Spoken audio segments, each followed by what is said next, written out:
ဒူဘိုင်းမှာအလုံးလုံးကြီးကြောင်းကြလို့ရမယ်ပြင် 2-year freelance visa ပါရယူနိုင်မဲ့ခွင့်ရတခုလာရောက်လို့လာပါပြီဒီ 2-year package ကတင့်ကိုဘယ်နေရာမှမရနိုင်တဲ့ခွင့်ရ3ခုကိုတပြိုင်နက်တည်းပိုင်ဆိုင်စီမှာပါပထမတစ်ခုကတော့ကမ္ဘာစစ်မြေပညာရေး ANU Paris ရဲ့ ACBSB သိမှတ်ပြု business program များကိုဒူဘိုင်းမှာတွားရောက်တက်ရောက်ခွင့်ရမှာဖြစ်ပြီး doctoral program ဒါမှမဟုတ် business program ကိုစိတ်ချရွေးချယ်တက်ရောက်နိုင်ပါတယ်ဒုတိယတစ်ခုအနေနဲ့ UAE မှာတရားဝင်နေထိုင်ခွင့်နဲ့အလုပ်လုပ်ခွင့်မှာရရှိမယ်နှစ်နှစ်သက်တမ်းရှိ freelance visa ကိုအာမခံရလူလာမှာဖြစ်ပြီးတတိယတစ်ခုအနေနဲ့ကတော့သိရင်ချင်းမှုတည်ပြီးလစာရရှိမယ် internship ခွင့်ရကိုပါထပ်ဆောင်ရယူနိုင်မှာဖြစ်ပါတယ်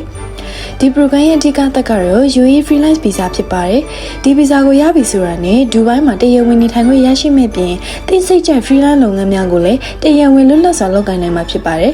ဒါအပြင် business consulting marketing IT finance စတဲ့နယ်ပယ်တွေမှာ internship ဝင်ရောက်လုပ်ကိုင်နိုင်ပြီးအောင်မြင်စွာပြီးဆုံးသွားပါက official experience certificate ကိုပါပြည့်ရချင်းမြတ်သွားမှာဖြစ်တဲ့အတွက်သိရဲ့ career အတွက်အားကောင်းတဲ့ခြေလှမ်းတစ်ခုဖြစ်စီမှာအမှန်ပါပဲနော်နောက်ပြီးဒီ all-in-one package ဟာ UAE မှာရည်ရှိနေထိုင်ခွင့်ကိုရှာဖွေနေသူများစီးပွားရေးခြေချရင်စိတ်ဝင်စားကြတဲ့လုပ်ငန်းရှင်များ apply doctoral credential လိုအပ်တဲ့ C-level ခေါင်းဆောင်များအတွက်အထူးသင်မြှော်ပါတယ်